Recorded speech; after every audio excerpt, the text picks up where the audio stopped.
Auburn Way North in Auburn, the little Detroit of the West. KOMO-TV 4.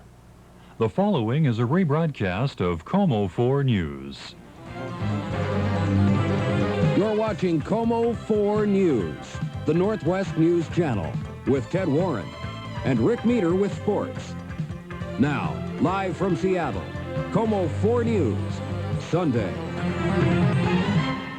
Good evening, topping KOMO News. It's a classic battle of man against nature tonight. A boat capsizing on the Oregon coast has rescue crews fearing the worst.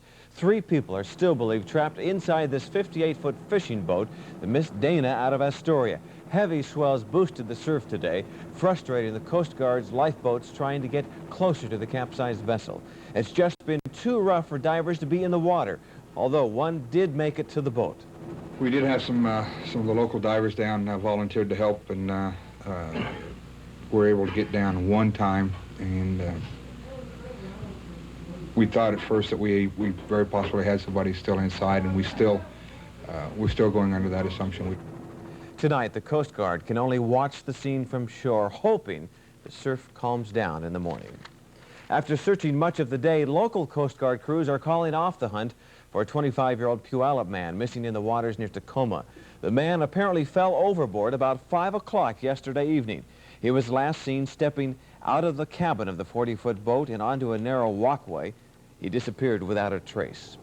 One look at what's left of the small plane that crashed today at the Renton Airport makes you wonder how anyone could survive, but amazingly the pilot did. And tonight her condition has been upgraded from critical to serious. 47-year-old Donna Campbell of West Seattle was rushed to the hospital after being pulled from the wreckage. Now all that remains of the Cessna 172 is the tail section and a burned-out shell. Campbell, the pilot and the only person in the plane, was apparently attempting an emergency landing and clipped some trees. One witness says Campbell had radioed the control tower that she was having engine problems. A Seattle church faces a crisis tonight that could affect the sanctuary movement all across the country. They must either expel the Salvadoran refugees who are taking sanctuary in the church or lose their insurance. Today's threat comes at a time when 2 of those refugees must leave Seattle. They're being forced to testify in Arizona at a federal trial of other refugees. But Brooke Stanford says all of this seems to have made the congregation even more determined to remain a sanctuary. The determination at University Baptist Church became clearer this morning in an emotional worship service.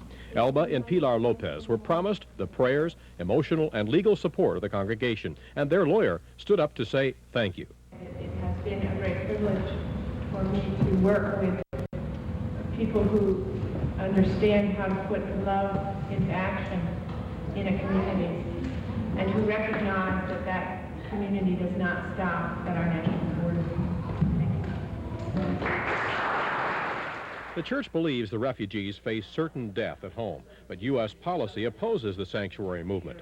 This church says it has seen surveillance, break-ins, vandalism, and now threats by its insurance company. There is nothing that we have been threatened with that any way comes near to the threat to the realities of life of which Pilar and Elba and Juana and Antonia and all of the young people and children in our midst this morning have already experienced.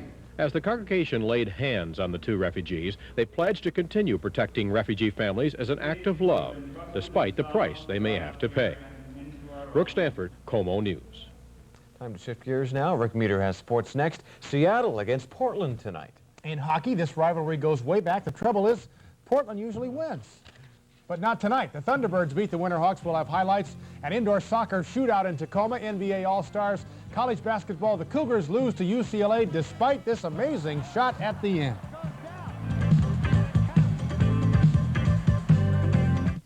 There are so many fascinating things to see and do here in the Northwest. Here's what's happening this week. The madcap comedy The Deli Man will be presented February 10th and 11th at 8 at the New Stage Theater. Children will enjoy the mini-city when it appears February 10th through the 15th at the North Auburn Shopping Center. A sensitivity workshop regarding the developmentally disabled will be held February 10th and 24th at Fircrest School. Flautist Janet Ferguson will perform a recital February 10th at 8 at University Unitarian Church. And that's what's happening. Tahoma Audubon Society presents noted photographer Cindy McIntyre with her visual poetry slide program, The Enduring Earth, The Amazing Desert.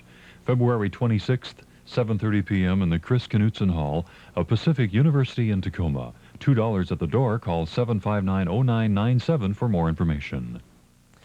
It's been a fierce rivalry on the ice. We grew up watching the Totems and the Buckaroos, then it was the Breakers and the Winterhawks. Seattle's hockey team calls itself the Thunderbirds now, but a win over Portland is still sweet and a great way to close out the weekend.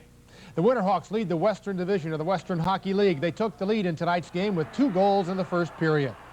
But Seattle peppered the Portland net in the second period, outshot the Hawks 20-7. John Dukowski, the big centerman from Brandon, scored 2 power play goals.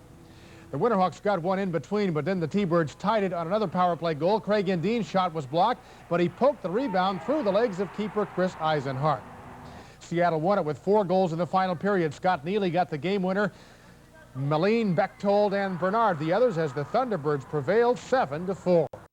Tacoma and San Diego may be developing a pretty good rivalry in indoor soccer. With Steve Jungle moving from there to here, the Stars have a chance against the MISL defending champs.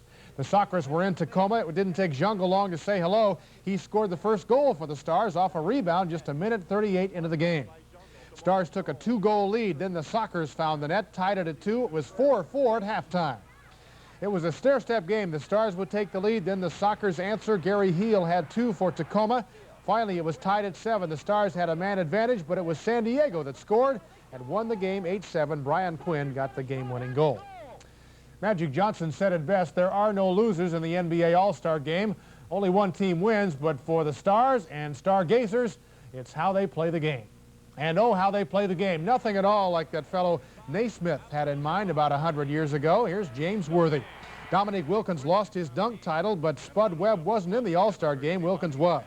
Watch this move against Kareem in the second half. Highlight film or hot dog, who cares? Isaiah Thomas was voted the MVP. He had 12 of his 30 points in the final period. His 4 free throws gave the East the lead near the end. The East won the game 139-132. In college basketball, number 4 Duke defeated number 2 Georgia Tech. The top ACC teams just trade places in the polls. Number 20 Alabama beat LSU. Duke and Georgia Tech, 2 teams with great guard tandems. Johnny Dawkins stole the ball from Mark Price. Dawkins might be the best in the college backcourt. This was a close game for a half. Craig Neal, nifty pass to Tom Hammond. You can count it for the Yellow Jackets. Duke broke it open early in the second half, got some easy hoops in transition. Billy King, the crowning blow for the Blue Devils. One game in the Pac-10 today. The Cougars hope to steal one from UCLA in Los Angeles, and Brian Wright put Washington State on top early. But the Bruins rebounded to take the lead. Reggie Miller is their man inside and out. Cougars fell back near the end of the first half, never far out of it, but could not catch up. They lost to UCLA 88-81. That long shot you saw at the top of the show was by Wazoo's Anthony Kidd as time ran out. In golf, Bob Tway won the San Diego Open in a sudden death playoff with Bernard Langer. That's sports.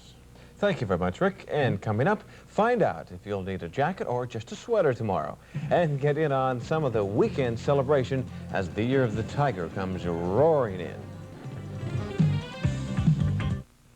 Looking for fun and excitement?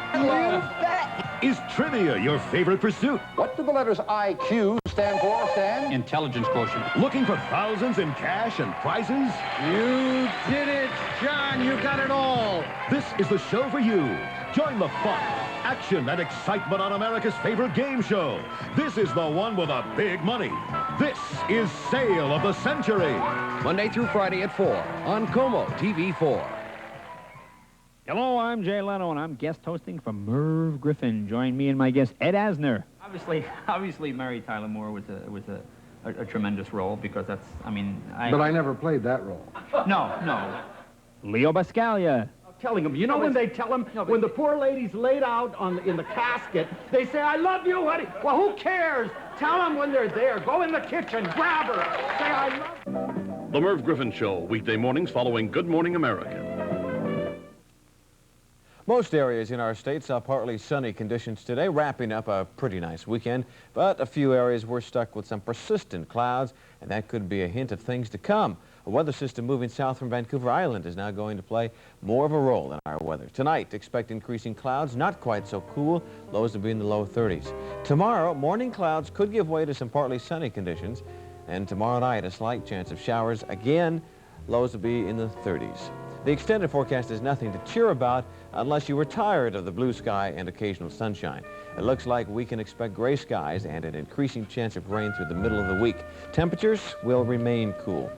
Today's weather, however, did cooperate for this New Year's Day celebration, Chinese style.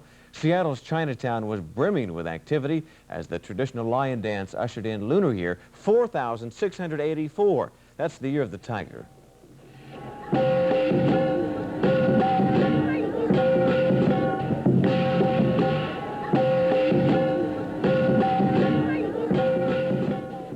And what's a New Year's celebration without firecrackers? As they say in the Far East, Kong Hai Fat Choi, which means Happy New Year's. I don't know if that's exactly the way they say it, but that's what it means. A couple of rare golden monkeys from China are now delighting visitors in the Woodland Park Zoo. The exotic primates are now on display in the zoo's China corridor. The pair came with Oriental names, but were dubbed with the more American titles of Sunshine and Rainbow.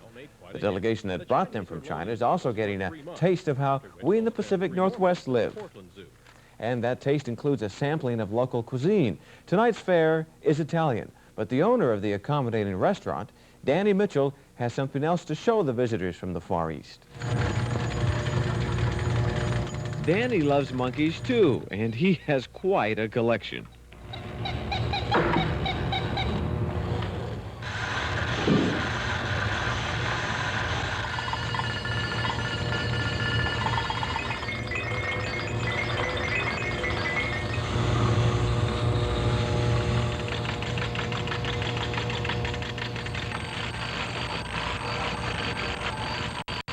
I think once it got beyond the point of having 12, I figured I was hooked. I was pretty much hooked. There are books, there are prints, there are sculpted pieces, glass pieces.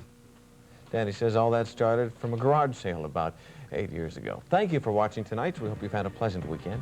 ABC Weekend News is next. Have a good week. Good night.